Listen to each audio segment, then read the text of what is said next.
Okay, welcome to ML at GT's inaugural Lightning Talk event. So we have a chock full day. We have 22 labs showcasing today. Each lab will give a presentation for 3 minutes.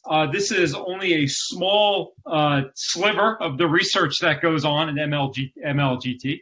So ML-GT is an interdisciplinary research center founded in 2016, and our mission is really to create a community of researchers that's very much in the interdisciplinary spirit that Georgia Tech has.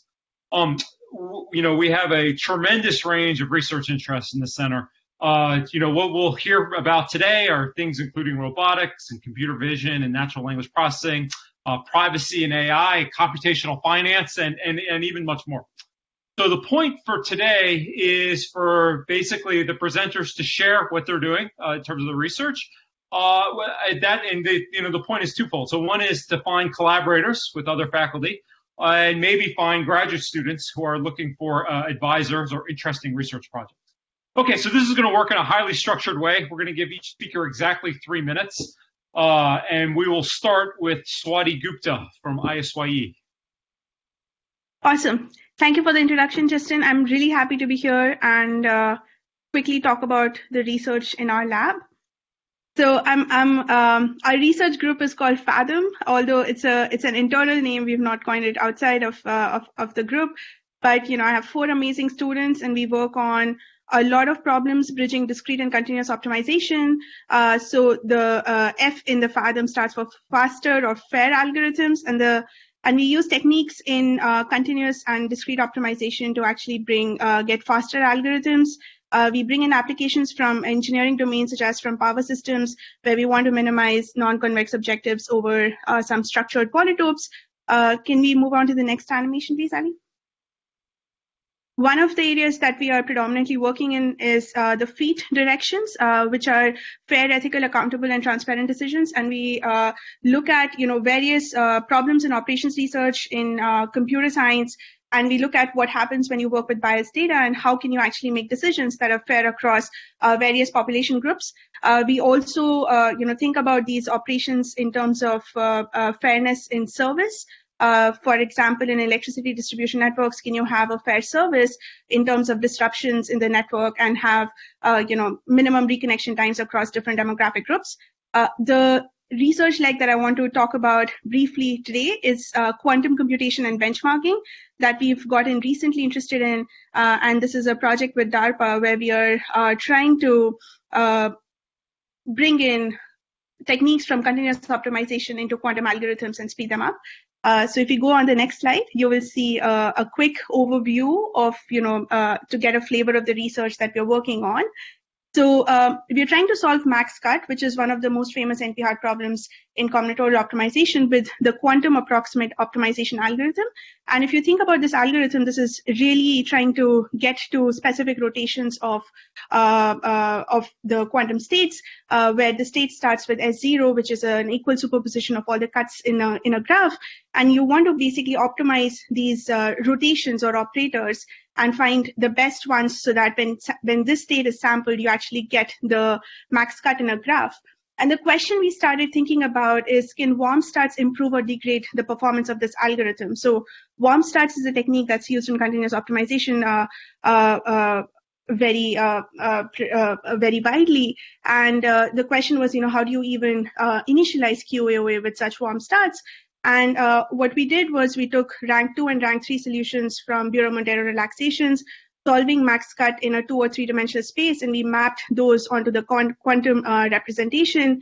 And if we see the next animations, this initialization of the quantum algorithm had very nice properties in terms of flattening out the space and making it easier to optimize, as well as improvements in the performance. If you go on to the next animation, Annie. Thank you. Improvements in performance, where you see the blue regions are the vanilla QNOA algorithm, and the red and the yellow regions are what we can do when we bring in classical techniques into this. So very exciting set of problems in quantum computing, and a lot of opportunity for collaboration across the different areas that our research group is working on. And I think I'm over time. Thank you so much. Great, Swati. Thanks a lot. So without pausing, let's go on to Yao Shi, another professor from ISyE. Hello, everyone. Thanks for the introduction. My great pleasure to be here introducing our lab. So my research is mostly data-driven. I'm called data-driven machine learning because I find a lot of inspirations from various data. Next page, please. Okay, great. So I summarize them as data that are generated by physical sensors, such as physical sensors, geophysical sensors, water quality monitoring sensors, and health sensors to monitor health status. And these sensors can generate sequential and real data collection of measurements over space and time, some over networks. And also human sensors. If you think about we as users of the system, actually we're generating lots of data over time, intentionally or unintentionally, such as social networks, electronic records, transactions, and police reports, medical records, so we can understand a lot about the dynamic of this system, the status of the system, and see what's going on. So these are different data generated by various sensors. Next page, please. And so in particular, I'm interested in finding signals or interesting things from these noisy data. It's a very difficult task because the data can be very large. And so it's really finding a needle in a haystack. And it could be also very complicated. So some example tasks we have been working are including detecting anomalies and novelty, such as traffic incidences, and predicting whether or not or how long this is going to last.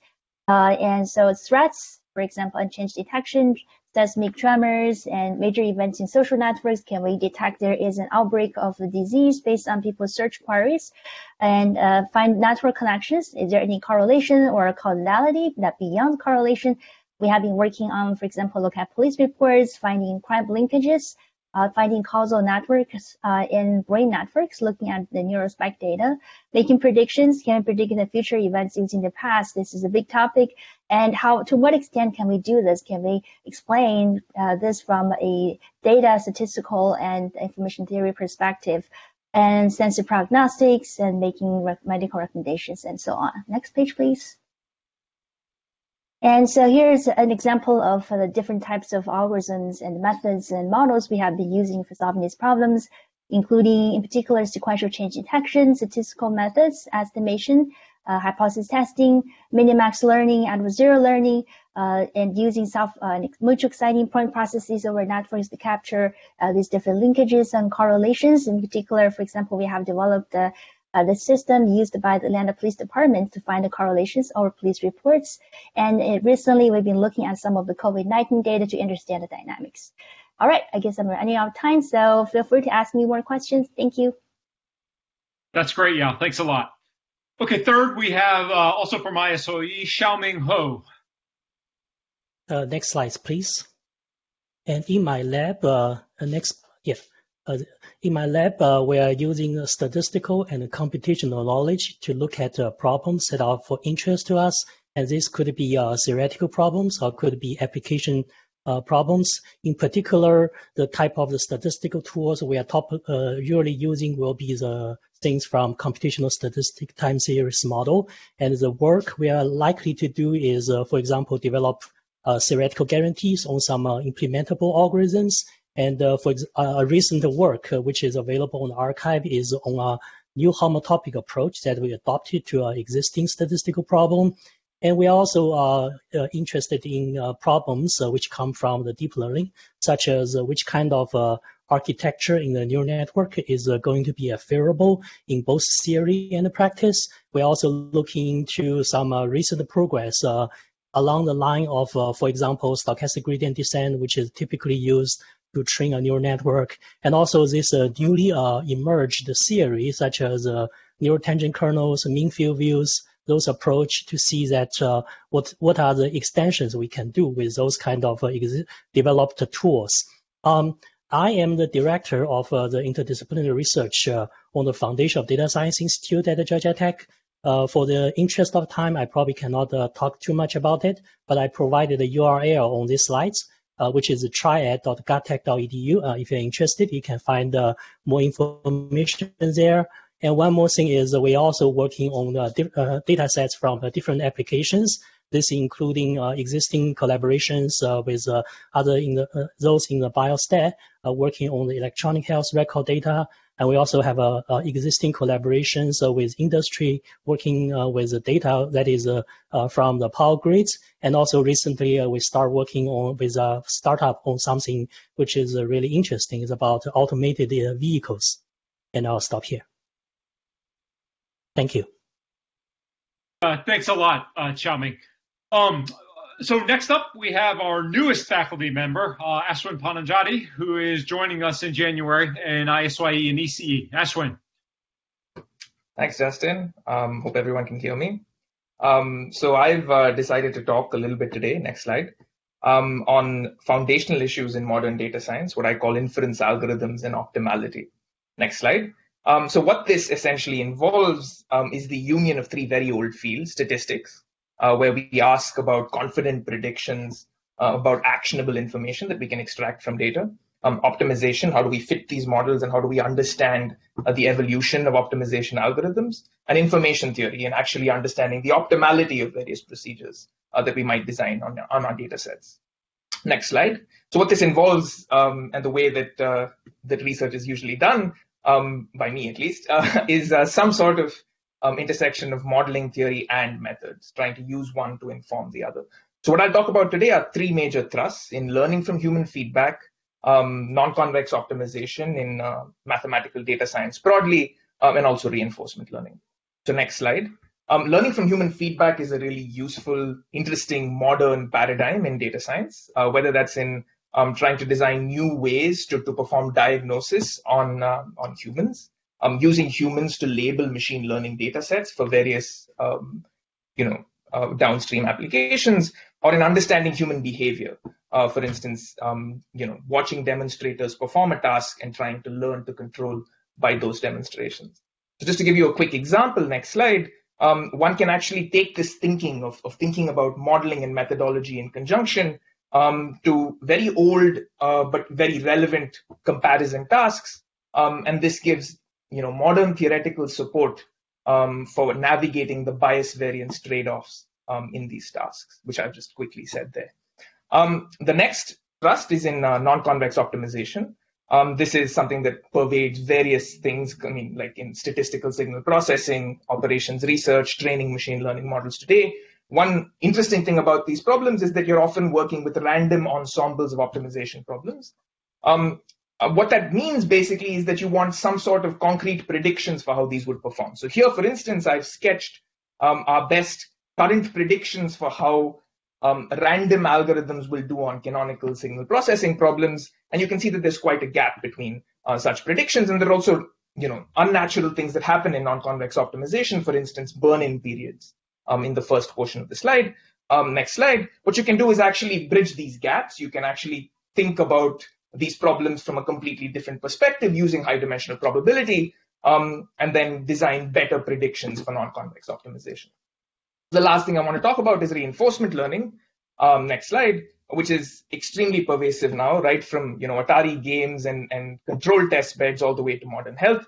One of the important things that we'd like to do here is try and understand the behavior of reinforcement learning algorithms in these different environments. And you can bring this perspective to do this. Next slide, showing that some algorithms are able to actually adapt to difficulties of problems, whereas others are not.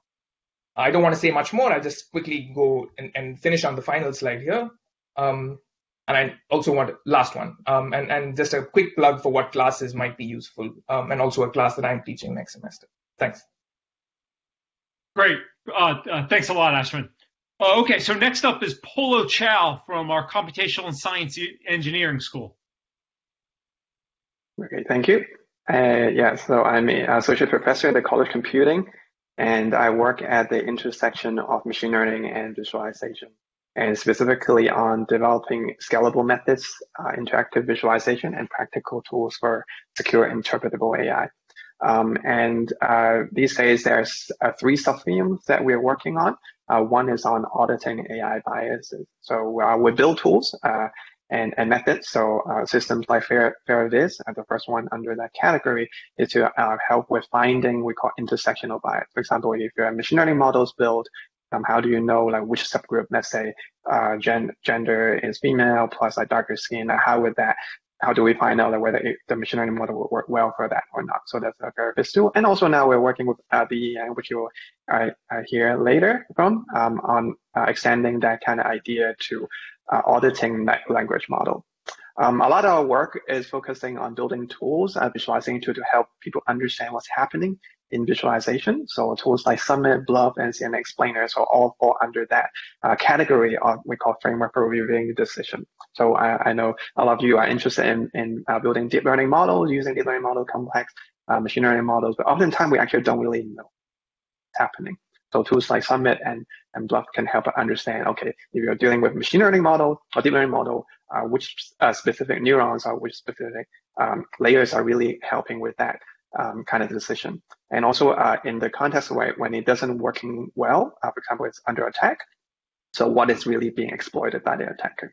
And very recent work, as an explainer, is one tool where we're actually building it for students and educators, where we found that a lot of these models, even though it's used a lot in practice, also taught in deep learning class, for example, but it's actually not that easy to learn. So I think some of you have recently seen this CNN explainer tool, which is also now used in some of our local deep learning class at Georgia Tech.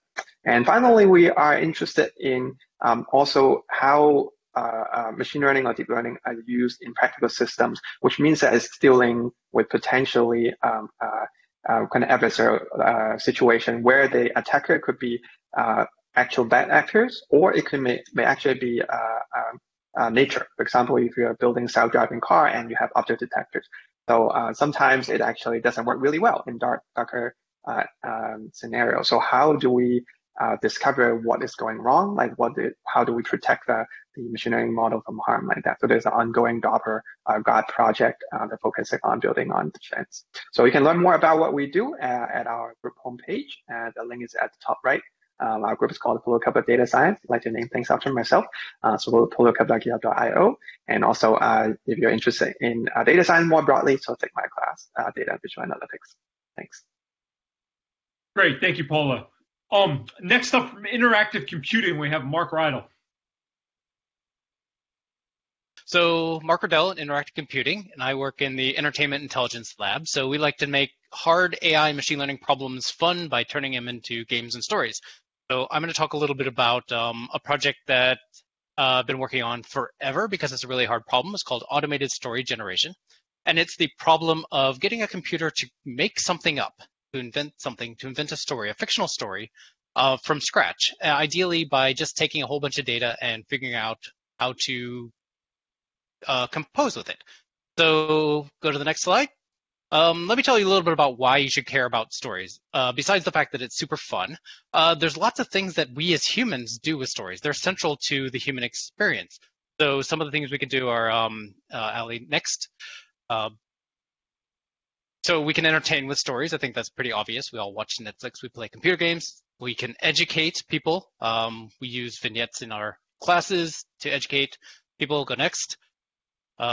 What you might not think about is we also use stories to plan. So I can tell you what I think is going to happen next when we go into some sort of complicated activity, or what I want to have next. But I can also tell you things that can help you prepare. So here's what happened last time I went to Disney World. So if you ever get to go there, you might be able to learn from my experiences.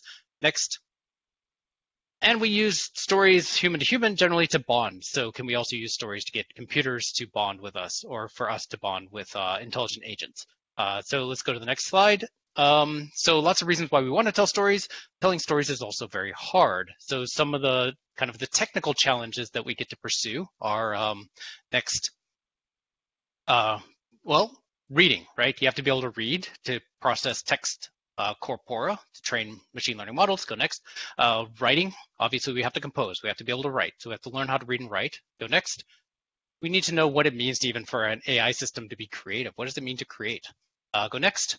Planning. So telling stories is about what happens next. So how do you figure out how to do long-range planning with computer systems? And next, and common sense reasoning. So how do we make sense to human readers? So if we go to the next slide, you'll see a little bit of an example of the sorts of things that we can do. And we use these large-scale neural networks now, and they've gotten pretty good at producing text. And here's some pretty readable text that you can just generate without thinking too hard. Do the next animation, please. So what's really happening here is the system has learned how to choose words based on the words it's seen before. It's basically saying, to tell this story, I'm going to pick a word based on the words I've seen before. And this works pretty well, but you see that there's still a problem. The story tends to drift over time. And I'll kind of give you an example of what tends to happen as we run these models, these predictive models, longer and longer. So if we go to the next slide, I'll show you the exact same example again. So click to the next animation here. This is the exact same story. But what happens next is kind of interesting. A predictive system is going to tell us, go next. One more time, please. We take the existing text, we run it through a very large neural network, and the next thing that comes out of this, Ali, is something about wolves. We were talking about dogs, now we're talking about wolves. What's going on here? Well, the hidden layers of these neural nets are not saying anything about how we understand stories. So what we do is we come in and say, well, can we build mental models of what humans are? And so I think I'm running out of time, so if we just kind of flip through here really fast, what should we know? What do humans understand about the stories? And then how does the change in the story change our understanding of the story? And if you go to the next animation, you can see that there's this discrepancy that comes out, right? So this character that we thought was a dog is now a wolf. That's a problem. We need to X out what was happening. We need to change what we're planning on doing and do something else. And last slide, I promise, is now you can start to think about story generation as this search space through lots of different possible paths. And click forward twice, you can kind of see how there are good paths and bad paths. We're trying to identify the good paths that'll be more readable to humans. And what I've just shown you is a whole bunch of different really hard problems all trying to come together into something that is hopefully going to drive us by making fundamental advances to artificial intelligence, but also making things that are fun and interesting to read. All right, thanks, I'm out. Super cool, Mark. Thank you so much. Okay, next up, also from computational sciences, Aditya Prakash. So yes, I'm an associate professor in the ISyE school. So next slide. Great. Yes. So I, as the slide says, I love data.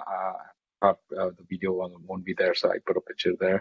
So I'm interested in data science and machine learning, with emphasis on networks and sequences. So a lot of our work has been motivated through a lot of high impact applications such as epidemiology, public health, urban analytics, and the web. So for example, we have been heavily involved in the COVID-19 response, where we have used deep learning approaches to forecast the pandemic in the US, also used by CDC, and has gained some visibility by also being a finalist in the Facebook COVID Symptom Challenge. There are many other activities, as you can see there, based on campus mobility spread, then visualizing interventions, then using genomic data and also hospital-acquired infections and a whole suite of other projects. So in all of these projects, the idea is to use machine learning, network algorithms, and network science with modeling and simulation and domain expertise to get some actionable insights and help the public health experts make decisions. Next slide.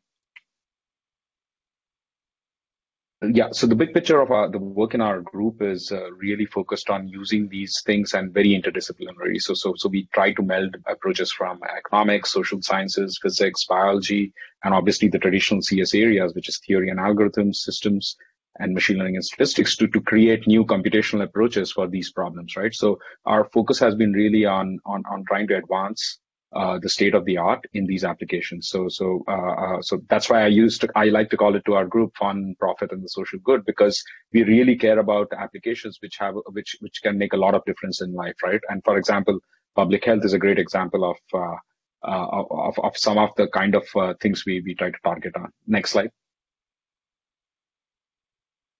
Another big project which we have been doing is based on urban computing with the Oak Ridge National Laboratory, where again we built a tool based on our machine learning and data science on networks to really help them understand how failures might cascade across different critical infrastructure systems.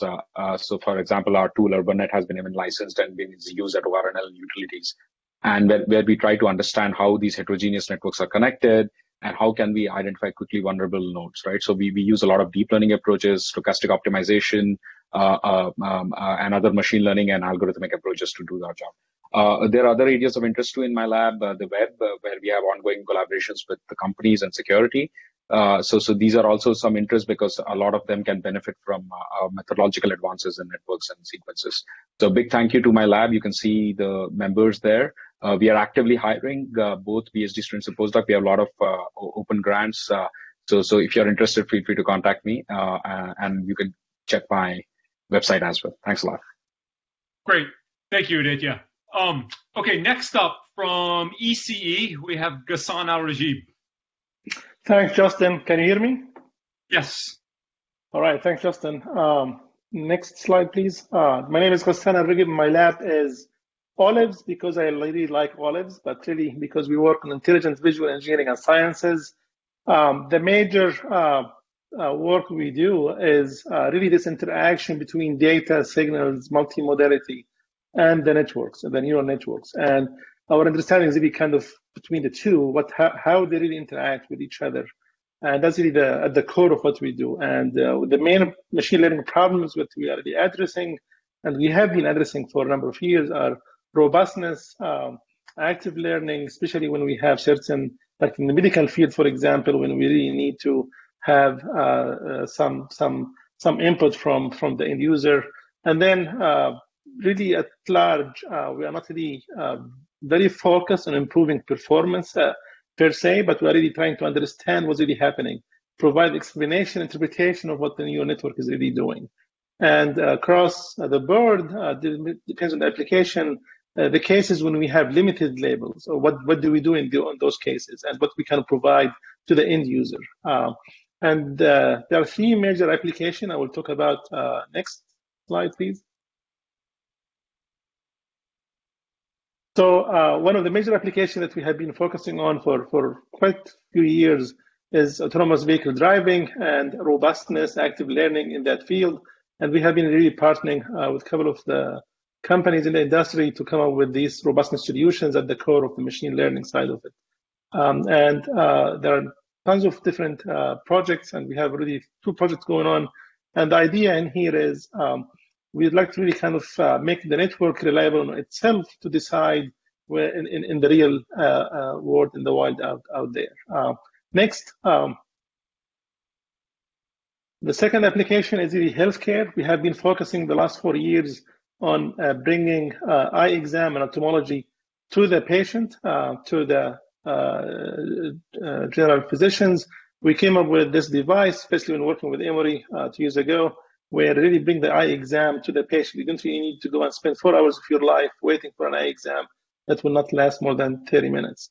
And the back end of that is an AI mechanism that really does quite a bit of the intelligence in this system. And we have few patent and licensing processes already on this technology. But at the end of the day, we are really providing the ophthalmologist the tools to understand what the neural network is doing, at the same time to really have an active learning module as a feedback into the whole system, from acquisition all the way to the back end with the AI. Next and last slide.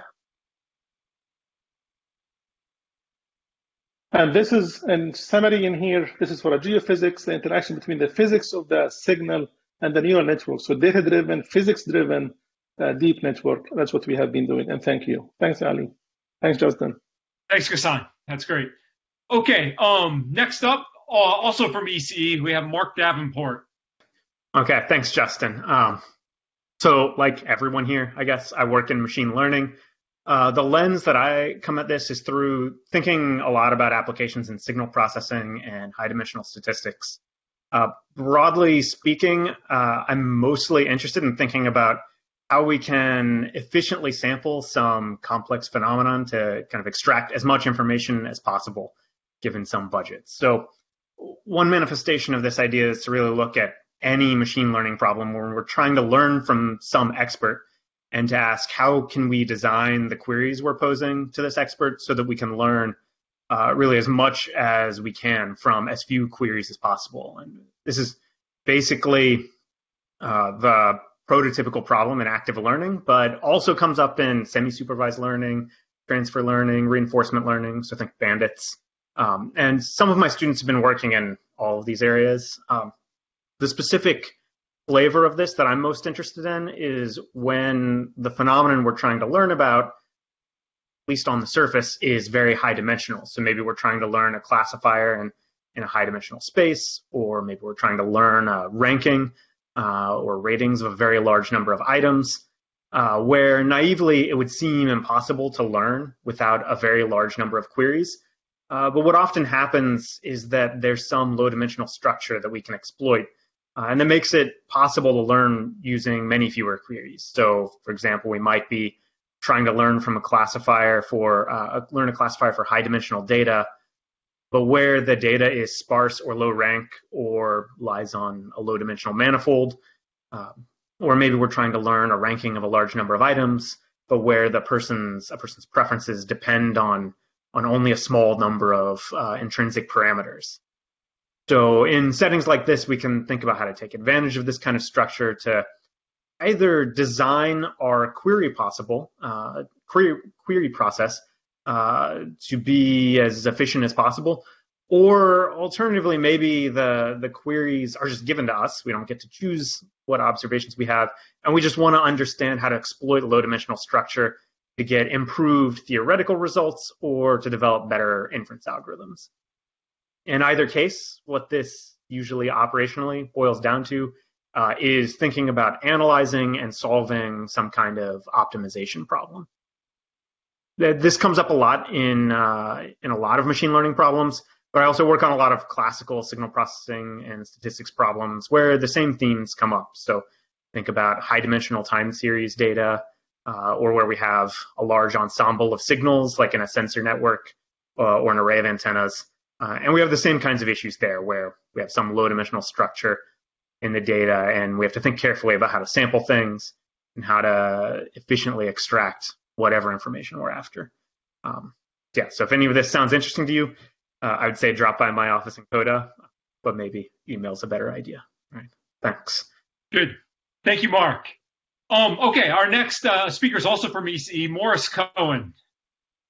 Hello, everyone. So my name is Morris Cohen, and I'll tell you a little bit about what my group does. We are kind of at the intersection of machine learning and geoscience or geophysics, in our particular case, Earth and space physics. Some of what we do is not machine learning related, but a fair amount these days is, so I'll tell you a little bit about that.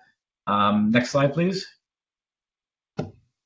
Okay, so LF stands for low frequencies, and we're all about radio waves in this frequency band. So that spans 500 hertz to about 500 kilohertz. And I like to say that the world is our research lab. So we study all kinds of things, including lightning, which I love giving lightning talks, by the way, because it's actually a lightning talk. We study lightning, which is a global phenomenon, and it emits these radio waves we can pick up from thousands of miles away. We can geolocate lightning, and we can remotely sense sort of upper atmospheric layers that are kind of really difficult to directly sense through other means, but impact things like navigation and communications. And satellite communication as well. We're also very involved, I'll talk a little bit more in a minute, in space weather science. And there's some engineering stuff we can do, including how you map things underground or subsurface detection with these low frequencies. Cybersecurity, the power grid is something that's come up, but that's less of a machine learning application for us right now. Let's skip ahead to the next slide. This is one sort of engineering the application. So the low frequencies, one of the neat things they do is they penetrate through metal, which you can't do with most radar and radio signals that you can think of. So if you want to, for example, look at what's behind a wall or inside a metal box, you naturally want to go to low frequency. Turns out this is a pretty tough problem to do mathematically through traditional signal processing means. So you can sit there, you can take lots of measurements behind this wall and kind of infer something about what's there, but if you really want to do kind of like an inversion type approach, then the classic methods sort of break down and are essentially non-invertible. So machine learning is one of the techniques that we're using to kind of do behind the wall and inside a box type imaging, using low frequencies as our sort of illuminating wave.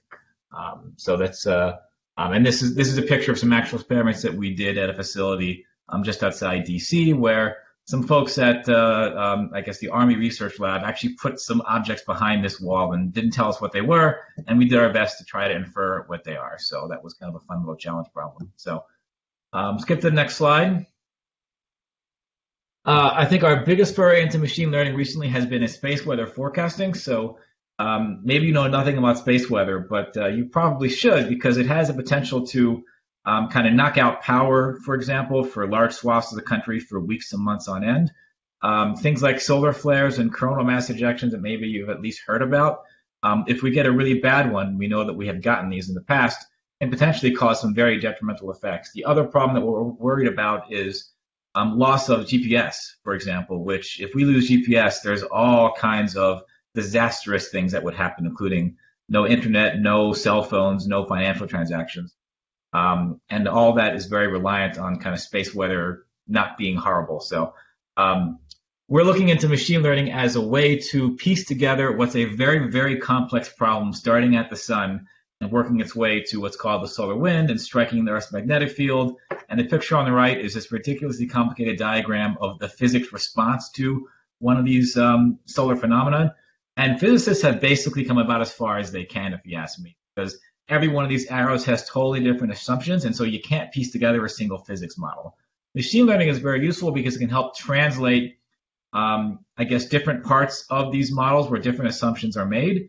And in doing so, maybe we can piece together a much more broader whole of machine learning-based space weather forecasting. So we're leading a very large effort to try to do this, including 8 other institutions with different expertise on the side of this. And it's all kinds of different machine learning models are kind of being employed here.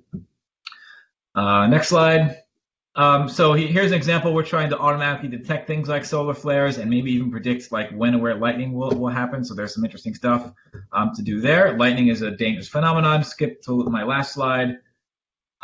We work with a huge amount of data, so that's a big challenge for us. Hundreds of terabytes per year. We try to remove noise and separate signals out. So there's a lot of kind of deep machine learning or kind of general signal processing prowess that's required. So we kind of have all the classic problems. We have difficult types of data sets. We have irregular samples. We have data that drop out and reappear, and dealing with all that is difficult. So, and collecting the data is also fun. We travel all over the world to set up our sites and collect our experiments. So I'll stop there, and thank you. Great, thank you. Okay, Devin DeSock from Marsteller, College of Business. Okay, so as they say, now for something completely different. I work on law and ethics and policy related to ML. As a quick way of thinking through all the stuff we've heard so far, at least a lot of it, right? There's a lot of talk about bias in ML, and there's a lot of critiques of machine learning. In fact, there's a deep fear at times. And I got interested in this partially from critiques from my world, where people claimed that there are filter bubbles and echo chambers, that they're all blaming computer scientists, and that algorithms are out of control and have to be well regulated, and also arguments about if you just hand over this, it'll all work, this being code. And so some of the first things I did was this question of whether or not people really understood the intersection on platforms for information provision and the ideas behind machine learning theory. Ideas like explore and exploit have to be understood by the law policy side. So I spent 2 years at Google on the policy team, and one of the things that I said when I was there and even interviewing was computer scientists are really not good at talking to non-computer scientists, and they have to be better. Otherwise, demons and monsters get painted on, and people will come up with really bizarre and bad regulations. So as another example of that, some folks may have heard of this notion of algorithmic transparency. And the thing was, I enjoy sitting between both worlds, because a lot of my friends who are computer scientists would say things that at first I had no clue what they meant. Say, but Devin, any non-trivial property is undecidable. So why is anyone even thinking about this? And I said, I don't know what you're saying. And then I would talk to a few other people, and it turned out a lot of folks were channeling this notion, or this theorem called Rice's theorem, which some of you might know from core theory. But then I thought about, well, but there's no way that all these amazing things we've been hearing about just throw up their hands and say, we don't have any idea what the system does. You work within the edges of that. So I wrote a paper with a colleague of mine pointing out that there's, in fact, really impressive ways that computer science can corral what comes out of it. So in ML, the fears where we heard today that people are working on versions of interpretability, that's a massive step forward. And that's the sort of thing that starts to create some interesting questions that, depending on how one uses machine learning, you're going to have areas where public concerns having to do with due process, when people are taking AI or ML systems off the shelf and trying to make decisions about who gets what I like to call social goodies, that's a big question. And if we don't have a way to understand what's being done and how it's being used, people will say, stop, don't use it, which is a problem. Because as we've also know, and many of the people in this event know, there's some tremendous bits that come out of this. So the things I like to talk about are, I think machine learning is amazing as a diagnostic tool. We can show what's happening. You can analyze it, right? So even what Morris talked about, which is way out there, we can start to go, well, wait. Can I start to understand how this thing works? Because then maybe I can fix it. So to be a little more concrete, very excited to be working with Professor Gupta, who kicked us off. We're looking at the ways that you can use an ML system to deal with bias in hiring. Because when you have a huge number of resumes coming in, there might be ways to pull them in. Is this Justin telling me to shut up? It's about time, but okay. So just to then close it, the things that we try and do when I work with people, and if you're interested, is on the active side. If you've got a question where you're not sure how voting is being done, how things are optimized in society, this is where ML is huge, because we can actually show problems, but also fix them. And with that, I'll stop. Good. Thank you, Devin. Very interesting. Okay, so next up we have Xiuwei Zhang from Computational Science and Engineering. Hi. So in our lab, we use machine learning methods to study single cells. So I just want to motivate a little bit why we want to study single cells. This is actually because that recently we have this technology which allow us to get high throughput sequencing data at the single cell resolution. And how this helps, what kind of problems we can answer with this kind of data is, for example, we can understand the process of how cells differentiate. For example, how stem cells differentiate into different cell types and how normal cells turn into cancer cells. And a long-term ambitious question we can answer is how a single fertilized egg develops into an adult animal. Next slide, please. So these problems look very ambitious, but fortunately we have data to help us understand that. The data actually looks like the typical kind of data that we usually deal with when we apply machine learning methods. So the data is called single-cell RNA sequencing data, and this how it looks like is basically a large matrix where every row corresponds to a cell and every column corresponds to a gene, and every value is a real number, a positive real number in this data. The challenge of learning working with this kind of data is, first, this is very high dimension, and second, it's very noisy, and third, it's very sparse. Next slide, please. And however, this data is since it's such a large amount of data, we can perform different computational tasks on that. So these are two examples of what we can do with this data set. On the left, we show that how we can cluster the cells, and from the clusters we can identify different cell populations, and potentially we can discover new cell types in our body. And on the right, it shows that we can find the trajectories. This is basically like when we cannot find discrete clusters for the cells, and here we can find the continuous structure between cells. And these are a key technique here is dimension reduction, right? Since our data is very high dimension, and we want to have low dimension embedding for this data in order to understand the relationship between these cells. Next slide, please. So in our lab, we really consider the cells in the context of both time and space. So we know that along with time, cells will change and cells will differentiate and develop. And also in the axis of space, cells have neighbors and they talk to their neighbors, and there is complex cell-cell interaction between cells. And we aim at understanding how these cells change over time and how they interact with each other. Next slide, please. So the cells actually are collected at the same time in reality, but in order to find which cells represent the early stage status and which ones represent the later stage status, we want to sort them along a time, which is what we call pseudotime. And next slide, please. And another kind of problem that we study about cells in time is we look at the cells in terms of the cell division processes. The tree on the left represents how one cell divides into 2 and 2 divides into 4, etc. We can actually reconstruct this tree from a certain kind of data that we have in order to understand how each cell where each cell originates. Next one, please. Next slide, please. Yeah, so this is the last slide. So here I'm just showing example of how we can use the spatial data and also the matrix that I showed earlier to understand better how the cell types. So here we are doing data integration of both types of data in order to understand the real cell identity. So here we develop basically a low-rank matrix factorization method, approximation method to integrate two different types of data. So this is the end of my presentation. Thanks. Great. Thank you, Xiuwei. Okay. Up next, we are going to go back to interactive computing and Diyi Yang.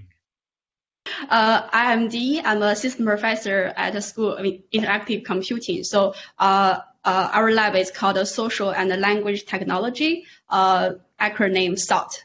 So we do research in the space of natural language processing and computational social science. So in the NLP space, currently we focus on machine learning for low-resource NLP task.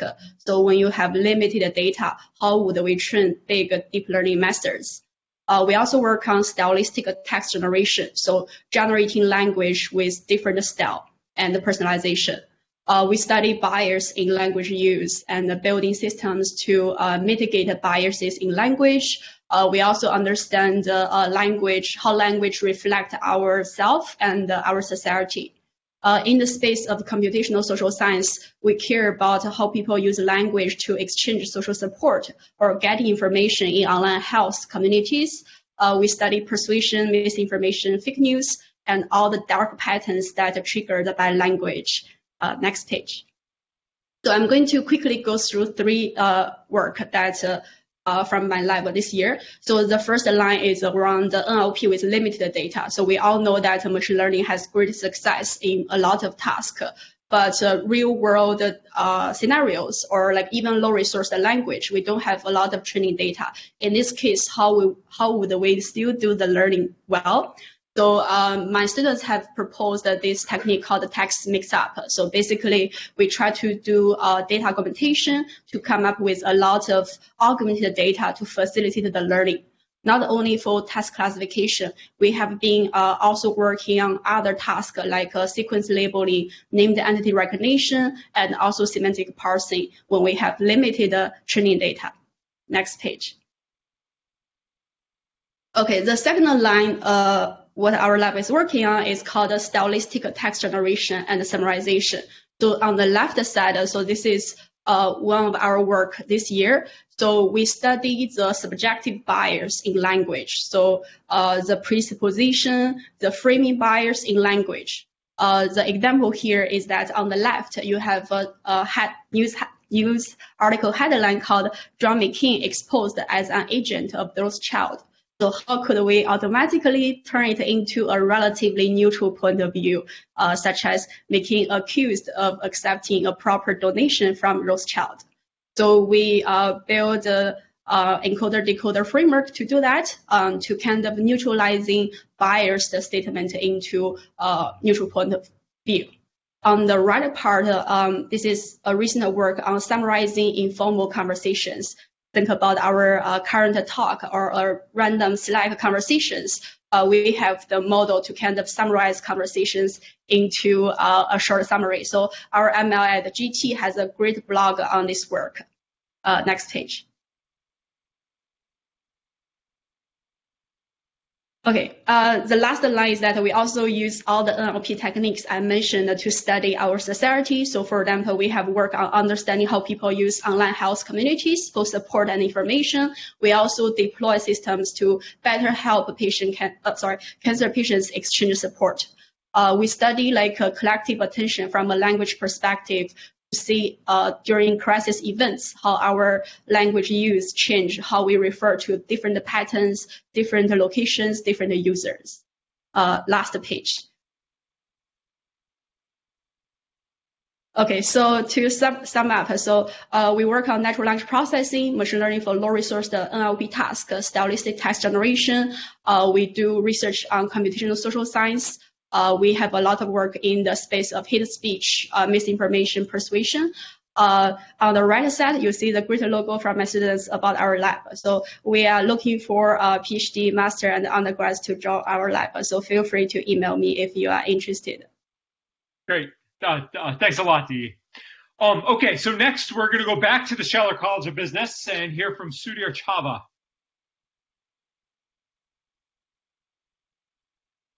I'm a professor of finance at the Scheller College of Business. I'm also the faculty director for the Masters in Quantitative and Computational Finance, which is a joint program with the School of Industrial Engineering and School of Mathematics. I work with around 5 to 8 PhD students and another 15 master students in various aspects of finance. So I think the nice thing, going last is many of the things that my colleagues in the machine learning group so far have talked about have applications to finance. Because financial markets are dynamic and changing, every aspect of machine learning and natural language processing, which has been discussed so far, has applications and also provides a very rich set of data to actually apply some of these models. For example, it might be like a deep learning model to do a trading strategy, but again, at the same time, are a reinforcement learning model. But as we know, there's again many hedge funds, many traders who are trying to do the same thing. It becomes a battle of algorithms in a way. So it's not just about the algorithm, but also the data. The issues about fairness and ethics are extremely important. For example, when somebody applies for a credit card, then the decline decision. If a machine learning model does it, then what kind of issues are taken into account? There's social issues, there's economic issues, there's policy issues, but also, so all fairness, ethics, interpretability, all these are important. So any aspects of machine learning are applicable and very interesting to our lab. The same thing goes to natural language processing. In fact, we're collaborating with Diyi and others on that. There's a lot of data in finance, unstructured data, which would be useful to look at various aspects of it. There would be knowledge graphs. Again, just thinking about any aspect of ML and NLP in application to financial markets would be of interest. We're also specifically interested in causal machine learning because that would be something which is important. And in general, the cryptocurrencies is another area of interest. Fintech, Atlanta is big on fintech. So we work in cryptocurrencies from Bitcoin to blockchain to other things. So any aspects of these, anyone who has an interest, welcome to collaborate from undergrad to masters to PhD students to faculty. We would be happy to discuss and collaborate. Thank you. Great, thanks, Udo. That was great. Okay, I think we're going to try Zolkira again. Okay, so yeah, I'm Zolkira. I've been assistant professor since 2018. So I have a group doing a range of work on the intersection of machine learning, sensor processing, and robotics. And obviously, this includes a lot of deep learning. And really, we're focused on 3 major thrusts, I would say, although it's a relatively large group, so there's other ones as well. So the first one that we're really interested in is pretty much anything beyond supervised learning in machine learning or deep learning. So having very few amount of labeled data, semi-supervised learning where we have combinations of labeled and unlabeled data, various forms of transfer learning, and so on. So there's a whole range of projects on this. One of the ones that differ a little bit is also continual learning, which is how can we continuously learn about new things in the world dynamically and interactively by, for example, getting a few examples of new objects and then continuously learning about new things like that. The second part is sort of joint perception and decision making, so not just using deep learning to understand things about the scenes and objects, but also using it for decision making. So typically we start in simulation environments that are photorealistic, such as Habitat or Matterport, if you've heard of those, for example, generated by 3D scans of homes. And then what we want to do is, for example, learn policies to navigate from a start environment where you may not have like continuous control, so you may just be moving from viewpoint to viewpoint. So the second thing that I don't know if you've heard about the joint perception and decision making, so not just understanding the environment or scene, but also actually making decisions. So we're looking at, for example, navigation in simulated photorealistic environments, and we're moving that to robotics where you have continuous controls as well. So combining that with things like reinforcement learning. And then finally, we're looking at things like multimodal and distributed perception. So if you have groups of robots, how can they jointly perceive the environment, transfer information, and then collaboratively perform a task? And so as you can see, kind of across the lab, we do a range of different works that start from fundamental machine learning, where we publish in machine learning conferences, computer vision conferences as well for some of the computer vision aspects, but then also apply them to robotics. Currently, we're really starting to move back to actual robotics, where we obviously hindered by the pandemic, but we'll be continuing that once this thing's over, looking at how do you actually apply this to real world robotic applications. And so learning and simulation, for example, and adapting that to real world environments. So yeah, if you're interested in more, please feel free to reach out. And sorry about my internet issues. Thank you, Joel. Yep. Oh, okay. So next from ISyE, we have Jing Li. I'm Jing Li. I joined ISyE this fall. I moved from Arizona. My lab is doing research in the area of statistical machine learning to analyze neuroimaging data to improve the health of human brain. Next one, please. So why do we want to study the brain? Next one. Next one. Because it's the most complicated organ of human, and at the same time, it's very vulnerable to many different kinds of disease and injuries. Next one. And just to give you a few examples of the projects we are having in the lab, and go to the next one. First one is brain cancer. We study the most aggressive type called glioblastoma. So what I'm seeing here is Arizona Senator John McCain, who actually died from it. So what we study is to use machine learning to integrate neuroimaging and genetic molecular data such that we can develop more precise treatment for each individual. Another project, next, is the Alzheimer's disease, and we focus on developing machine learning algorithms to integrate different kinds of neuroimaging data for early detection. Next one. We also study traumatic brain injury. Basically, we want to integrate clinical data with neuroimaging and other symptom data in order to predict the trajectory of the recovery and health condition decline for each individual after the injury. And the last example is the Parkinson's disease, in which we analyze the big data collected by people's smartphone health apps and wearables in order to monitor their health condition over time and do telemedicine. Next slide. So what is our methodology? Next one. We analyze data, but key emphasis I want to say is we emphasize the integration of different kinds of biomedical or domain knowledge and how to develop new modeling frameworks and algorithms to integrate the knowledge and data-driven learning. Next one. So to give you a concrete example, this is an ongoing project, precision medicine for brain cancer. The difficulty of this cancer is what we call the intra-tumor heterogeneity. What it means is that different area, different location of the tumor actually has very different molecular characteristics. Next one.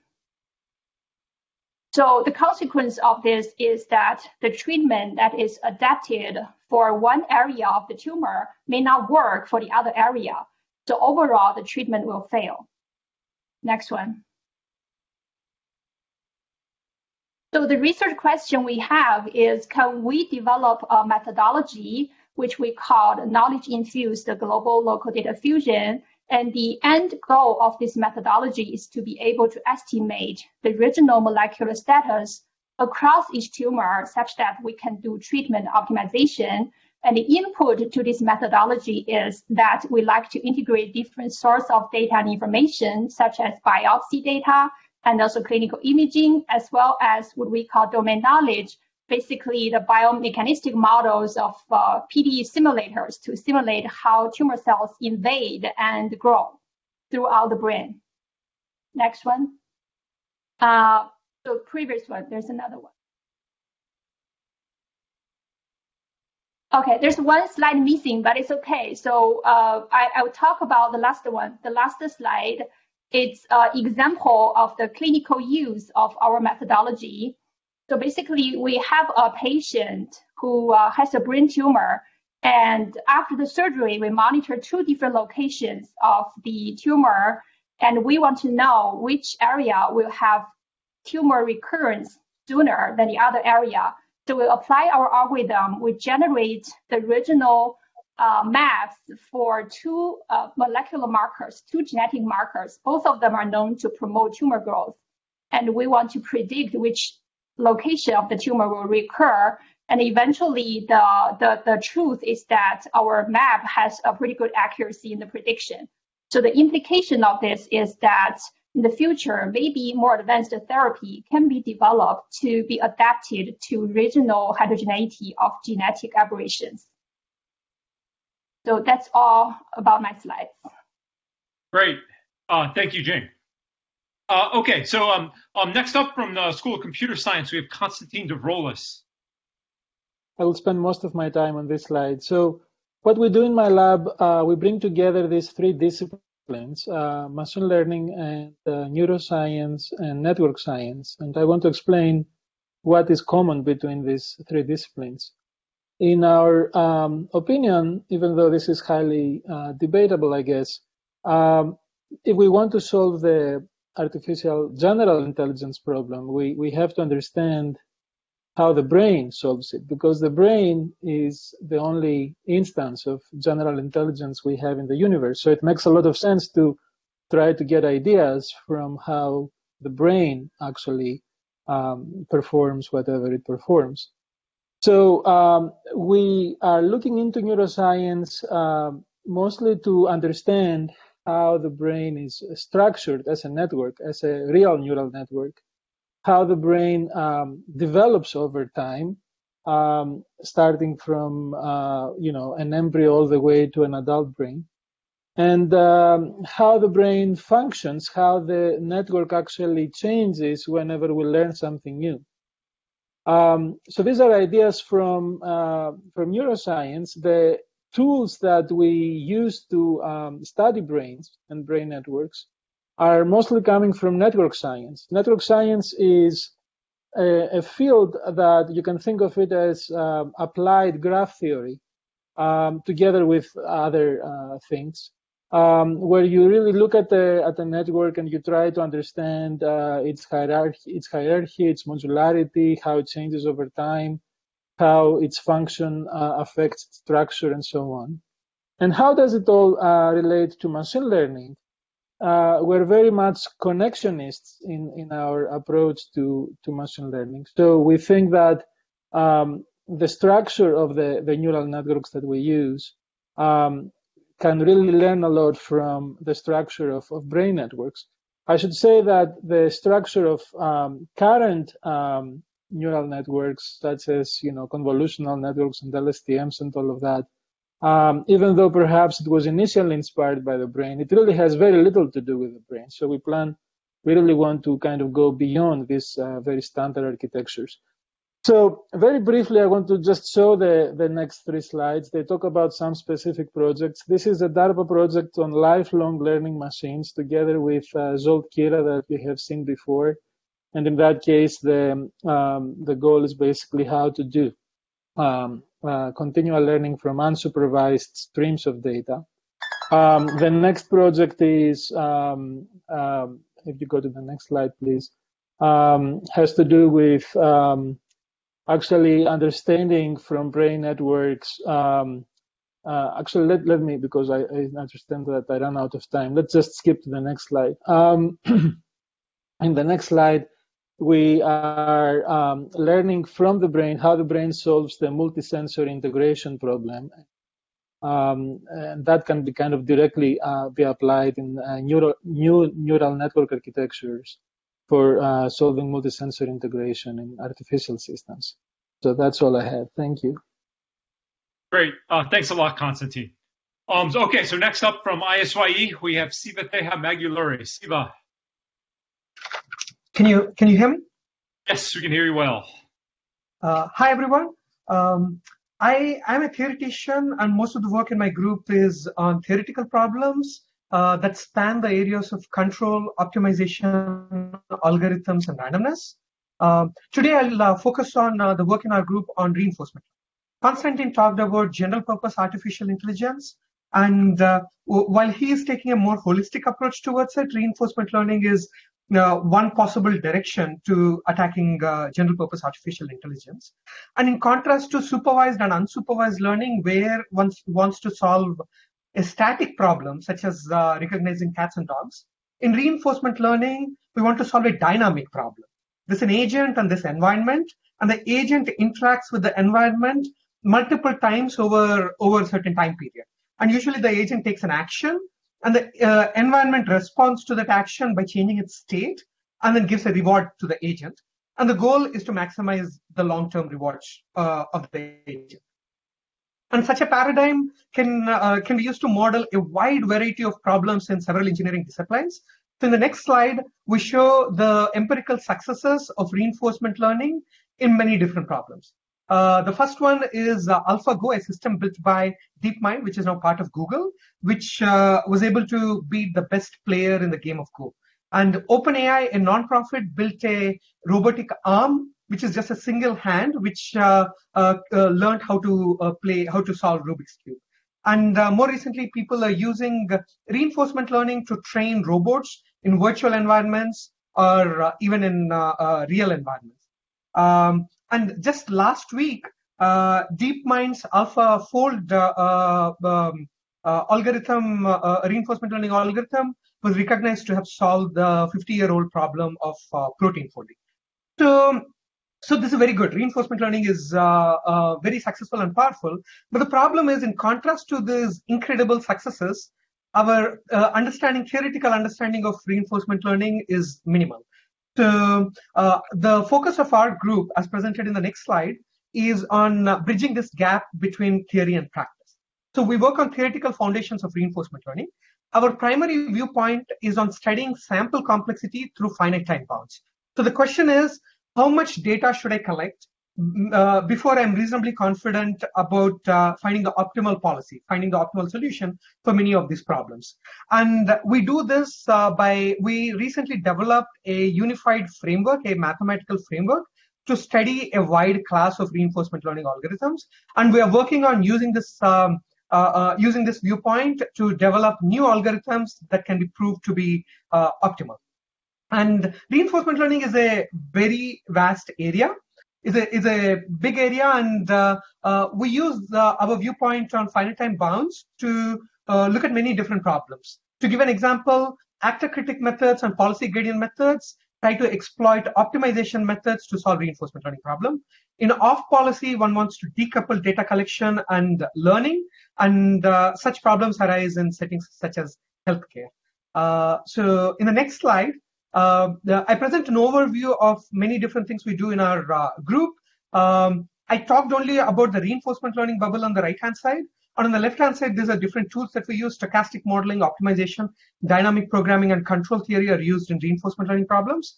And other problems that I work on are resource allocation, load balancing, and scheduling problems that arise in cloud computing, wireless networks, ride-hailing, and blockchains. I'll conclude with that. Thanks. Great. Thank you, Siva. Okay, so I guess last but not least, we have the director of ML at GT, who also is a researcher in computer vision and computational photography. So let me introduce her, Vanessa.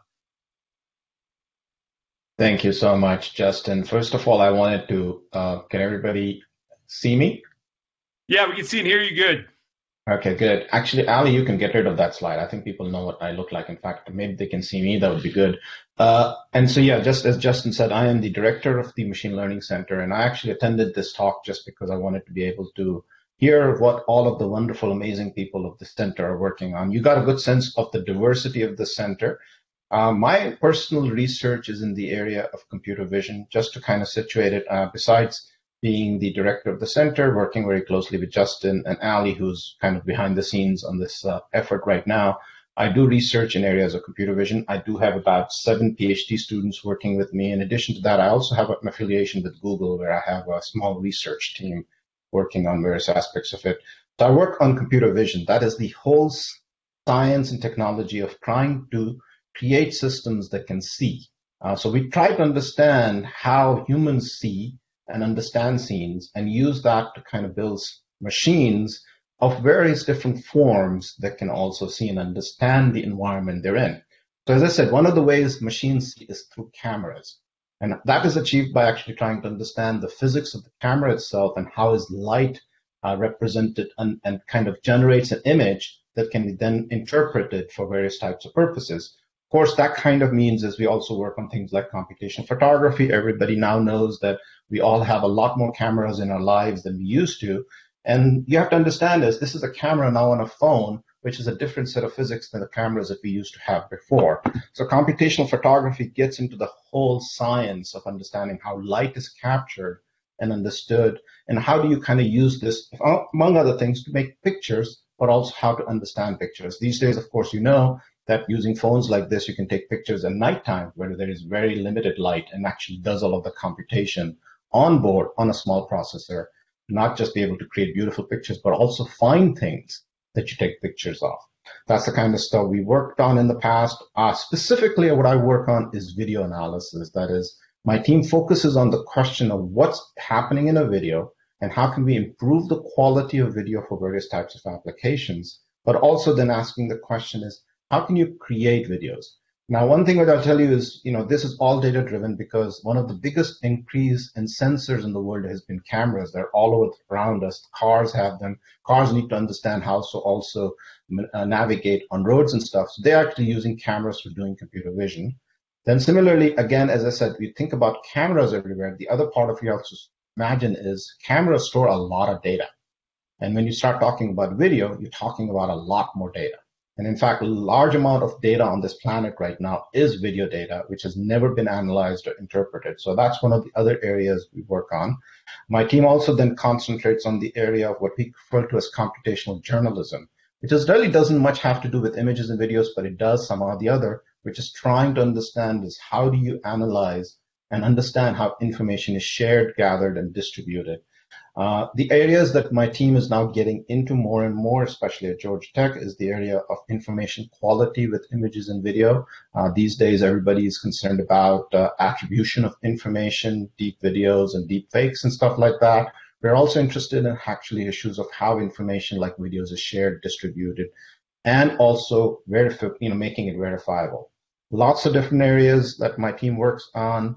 In addition to this kind of stuff. So if you have any interest in these types of topics, please reach out to me. The best way to get to me is email. And if we don't hear back on the first round, try again.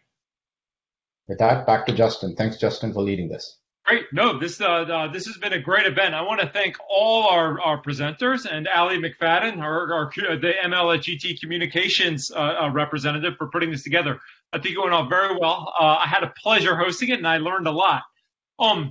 If you want more information about what was presented today, and want to learn more about the people in the research projects, first of all, you can reach out to them. They're easy. Everyone's easy to find with a Google search.